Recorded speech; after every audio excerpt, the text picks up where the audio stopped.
Hi, my name is David Greenwell. I am the 2015 Senior Grandmaster World Champion and am one of the owners of Prodigy Disc.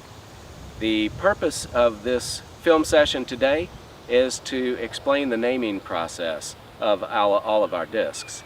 I've been playing this game for 37 years, and over that amount of time I've seen a bunch of different discs with a bunch of different names. And if you didn't really know what the disc did, it was hard to tell what it did by the name. So we decided we were going to try to make this simple and relate it to golf as closely as we could, since that's where we came from.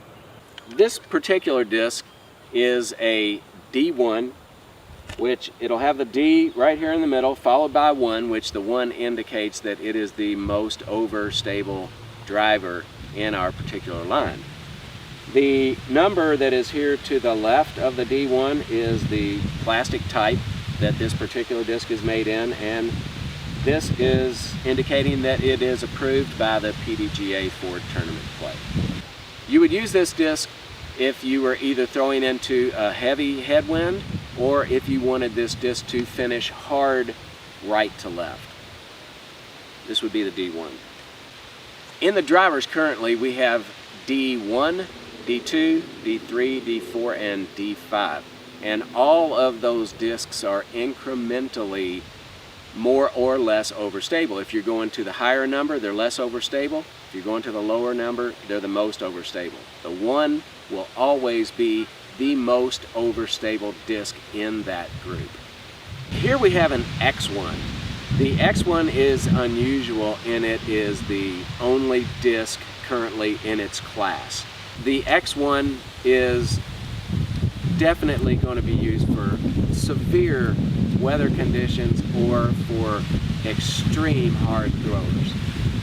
The next group of discs I'm going to talk about are our hybrid discs, and these discs fit just below the drivers as far as speed goes, but are more overstable for the harder throwers.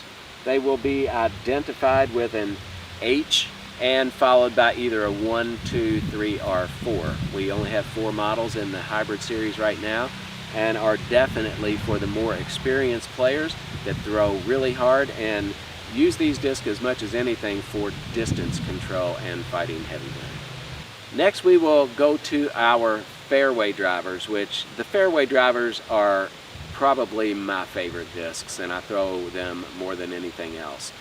They are a medium speed discs with great glide, and currently in the F series we have F1, 2, 3, 5, and 7. The higher the number, the less overstable it is. So for a lot of the players that are just starting out or that want something that goes really straight with a slight turn to the right, an F7 would be a spectacular discs. The next group will be mid-ranges, and these will be identified with an M followed by a number. Currently we make this disc in M1, M2, M3, M4, and M5. The last group of discs I'm going to talk about are our putters, and they will be identified with a PA followed by either a 1, 2, 3, or 4. At Prodigy we have seven different plastic types. Our most economical is the 300, and it is a firm, slightly grippy plastic that beats in with time. So if you hit a bunch of trees with it, this disc that is supposed to go straight will actually start turning just a little bit, and it is preferred by many of the players who like this to break in. Most of our putters are made in the 300 plastic, and most people like a putter that beats in just a little bit. Next is our 350 Light. Now the 350 Light used to be called the 350 RX, and we decided to change that name because most of these discs are lighter. It's not that they don't perform as well, because I actually throw more of these 350 Light discs than I do anything else, and absolutely love them. They're very grippy, and they do beat in just a little bit with time. The next disc is the 350G. The difference in the light and the G is firmness. The 350G is quite firm, and I know a lot of the pro players who loft putt prefer throwing with the 350G putter because it is a lot more rigid, and for the loft putters that seems to work really good. 350G is really nice. The next step up is our Prodigy Air. When we first started making our lighter discs, we would infuse them with air to get the weight down, and this is 400 plastic with air in it, and it only comes in the drivers. The next plastic is the 400 plastic. It is very durable, has a great memory, it doesn't change very much, has a great grip to it, and is preferred by many of the players. The next step up in plastics from the 400 is the 400G, which is an opaque disc that has great grip. It has a great memory as well. This disc stays constant for a long period of time and is really, really good in wet conditions. And the top of the line of all of our plastic types is the 750 plastic.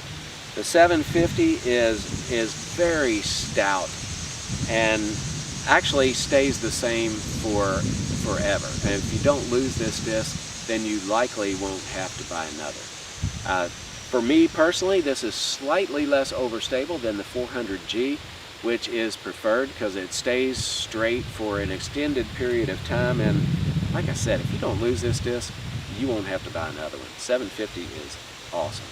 All of our models come in a pretty wide range of weights and colors. As you can see, I mean, we've got some that are clear, and our hot stamping is pretty unbelievable. I mean, the guys down in Georgia have really got it going on when it comes to the hot stamps. So